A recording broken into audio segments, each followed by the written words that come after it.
ठंड के मौसम में जब गर्मा गर्म इस सूप का आप एक सिप लेंगे ना, यकीन करें पी कर मज़ा ही आ जाना है। सूप तो हर घर में ही बनाया जाता है, मगर क्या है रेस्टोरेंट जैसा जायका आता है, ना टेक्सचर ना कलर। आज की रेसिपी देख लें, आपके सारे ही मसलों का हल बताने लगी हूँ। बिस्मिल्लाहिर्रहमानिर्रहीम, अस्सलाम वालेकुम। खुश रहें, आबाद रहें, जहाँ भी रहें हैप्पी रहें और हेल्दी रहें। तो मैं winter special restaurant style chicken soup की रेसिपी को आज मैंने इतना आसान कर दिया है कि आप इस रेसिपी को ट्राई कर लेते हैं ना, पूरी सर्दियाँ ही आपके घर में बनेगी इंशाल्लाह ताला। तो रेसिपी को एंड तक देखें, अच्छी लगे तो लाइक भी कर दें, सब्सक्राइब भी कर लें। तो चलें फिर जल्दी से ये मज़ेदार सूप बनाना स्टार्ट करते हैं। अच्छा, यहाँ पर ली है मैंने एक बड़ी सी कढ़ाई और उसमें डाल दें 2 से 3 टेबलस्पून के करीब कुकिंग ऑयल। आप लोग मक्खन भी ऐड कर सकते हैं, ज़्यादा क्रीमी टेस्ट आएगा। अच्छा जी, यहाँ पर मैं चिकन शामिल करने लगी हूँ। चिकन को वज़न में देखेंगे तो 1 पाव के करीब है और चिकन के मैंने छोटे छोटे से क्यूब्स कर लिए हैं। कीमे से थोड़ा सा बड़ा साइज़ है, मगर बिल्कुल छोटा सा चिकन रखा है। इसके साथ ही मैंने 1 टेबलस्पून इसमें चॉप किया हुआ लहसुन डाला है, अदरक का इस्तेमाल नहीं किया। चलें जी, चिकन को लहसुन के साथ ही फ्राई कर लेंगे। लहसुन भी भुन जाएगा, लहसुन में से अच्छी सी खुशबू भी आने लगेगी और चिकन का कलर भी चेंज हो जाएगा। तो जैसा कि मैंने आपको बताया कि सूप की इस रेसिपी को मैंने इतना आसान कर दिया है कि अलग से आपको यखनी भी नहीं बनाना पड़ेगी, चिकन को श्रेड भी नहीं करना पड़ेगा, एक ही बर्तन में सूप बन जाएगा और बहुत ही टेस्टी बनकर तैयार होगा। चलें जी, बातों ही बातों में चिकन भुन चुका है, लहसुन में से अच्छी सी खुशबू आने लगी है। तो मैं डाल दूंगी इसमें कुछ सब्जियां, जिसमें सबसे पहले तो डाली है मैंने 1 कप गाजर, छोटे टुकड़ों में कटी हुई। सेम कटिंग में कटी हुई डालेंगे शिमला मिर्च 1 कप के बराबर और 1 कप ही बंद गोभी का इस्तेमाल करेंगे। आप चाहें तो इसमें फ्रेश मटर भी डाल सकते हैं, मगर मैं मटर का इस्तेमाल इस सूप की रेसिपी में नहीं कर रही। चलें जी, सब्जियों को मिक्स कर लेते हैं और बस 1 से 2 मिनट के लिए ही इन्हें हल्का सा सौते कर लेंगे, भून लेंगे, ताकि इनका कच्चापन चला जाए। ना ही तो हमने सब्जियों का कलर ख़राब करना है और ना ही इन्हें भून भून कर सॉफ्ट करना है। तो 2 से 3 मिनट की भुनाई के बाद मैंने डाल दिया है इसमें नमक। 1 टीस्पून डाल रही हूँ। 1 टीस्पून ही डाल देंगे फ्रेश कुटी हुई काली मिर्च। 1 टीस्पून डाल दूंगी मैं इसमें चिकन पाउडर, ये नहीं है तो चाइनीज सॉल्ट डाल दें, वो भी नहीं है तो 1 चिकन क्यूब डाल सकते हैं। 2 टेबलस्पून डालूंगी मैं इसमें सोया सॉस, 1 टेबलस्पून सफ़ेद सिरका और 2 टेबलस्पून चिली सॉस के शामिल करेंगे। अच्छा, मैं तो ये चीज़ें नाप कर नहीं डाल रही, अंदाजे से डाल रही हूँ, क्योंकि मुझे आदत है।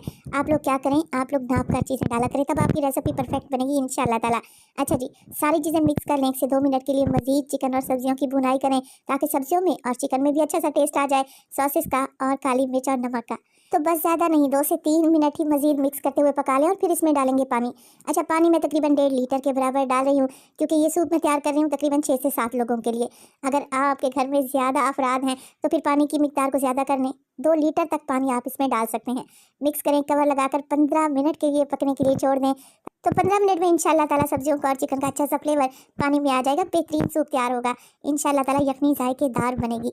15 मिनट हो चुके हैं सूप को पकते हुए। अब जितनी यखनी मुझे ज़रूरत थी उतनी तकरीबन ये यखनी बच चुकी है। इसी स्टेज पर हमने क्या करना है, सूप को गाढ़ा करना है, मगर गाढ़ा करने से पहले आप नमक चेक कर लें, काली मिर्च चेक कर लें, कम लगे तो मज़ीद भी ऐड कर सकते हैं। सूप को गाढ़ा करने के लिए कॉर्नफ्लोर को मैंने घोल कर रखा हुआ था तकरीबन 4 से 5 टेबलस्पून। तो कॉर्नफ्लोर को पानी में घोल लें और इसकी सारी गुठलियों को ख़त्म कर दें, तब आप लोगों ने इसे सूप में शामिल करना है। थोड़ा थोड़ा सूप ऐड करते जाएं और लकड़ी के चम्मच से मिक्स करते रहें। अच्छा, ये आप लोगों पे डिपेंड करता है कि आप कितना गाढ़ा सूप पीना चाहते हैं। मुझे मीडियम कंसिस्टेंसी चाहिए, क्योंकि अभी मैंने इसमें एग्स भी शामिल करने हैं। तो देखिए, तकरीबन 5 टेबलस्पून मैंने यहाँ पर कॉर्नफ्लोर का इस्तेमाल किया और बेहतरीन थिकनेस आ चुकी है। आप चाहें तो इसे मज़ीद गाढ़ा भी कर सकते हैं। फिर आप इसमें मज़ीद कॉर्नफ्लोर ऐड करेंगे। 2 से 3 मिनट के लिए पकने दें कॉर्नफ्लोर डालने के बाद, ताकि कॉर्नफ्लोर का कच्चापन निकल जाए और सूप पीते वक्त आपको कच्चा कच्चा सा फील ना हो। तो सूप को पकते हुए मज़ीद 2 से 3 मिनट गुजर चुके हैं। अब मैं डालूंगी इसमें डार्क सोया सॉस, जिससे गेम ही चेंज हो जानी है, कलर भी एकदम रेस्टोरेंट स्टाइल बनेगा और जायका भी बदल जाएगा। तो ये डार्क सोया सॉस है, 2 टेबलस्पून मैंने भर के डाल दिए हैं। अब आप सूप का कलर चेक करें, लग रहा है ना बिल्कुल रेस्टोरेंट स्टाइल। मिक्स कर लेते हैं अच्छे तरीके से, इससे जायका भी बढ़ेगा और सूप का कलर भी बेहतरीन आएगा। डार्क सोया सॉस आपको किसी भी अच्छे स्टोर से मिल जाएगा। तो अब वक्त है कि इसमें डाले जाएं अंडे। तो 2 अंडों को मैंने अच्छे तरीके से फेंट लिया है। अंडे मैंने जर्दी समेत लिए हैं, आप चाहें तो सिर्फ अंडे की सफ़ेदी भी ले सकते हैं। तो बस उबलते हुए सूप में अंडे डालें और आपने चम्मच हरगिज़ नहीं चलाना। 10 सेकंड के बाद हल्का सा चम्मच चला लें और फिर आप लोग देखेंगे कि अंडे के बेहतरीन से चंक्स बन चुके हैं। 2 से 3 मिनट के लिए एग्स को भी पकने दें, ताकि इनकी कच्ची स्मेल निकल जाए। आखिर में डालेंगे इसमें हरा प्याज। प्याज का ग्रीन वाला पार्ट लें और बारीक बारीक काट कर सूप में शामिल कर दें। आप चाहें तो इसमें बारीक कटी हुई हरी मिर्चें भी डाल सकते हैं। और इसी स्टेज पर अगर तो रेसिपी आप लोगों को ज़रा सी भी अच्छी लग रही हो, रेसिपी को लाइक कर दिया करें। और लें, आप सब लोगों का बेहद शुक्रिया। तो माशाल्लाह से बेहतरीन जायकेदार गर्मा गर्म रेस्टोरेंट स्टाइल हमारा चिकन एंड वेजिटेबल सूप तैयार है। तो देखें, लग रहा है ना टेस्टी, परफेक्ट थिकनेस आई है, सब्जियों का कलर भी ख़राब नहीं हुआ और माशाल्लाह से आप ज़रा सूप का कलर चेक करें, जायका भी बेहतरीन है। गर्मा गर्म सूप को हम सर्व करेंगे बारीक कटे हुए हरे प्याज के साथ और उबले हुए अंडों के साथ। तो देखते ही पीने को दिल कर रहा है ना, तो आज ही इस रेसिपी को ट्राई करें और अपना फीडबैक दें कि आपको मेरी ये सूप की रेसिपी कैसी लगी। अपना बहुत सारा ख्याल रखिएगा। मुझे दीजिए इजाज़त। टिल देन, अल्लाह निगहबान।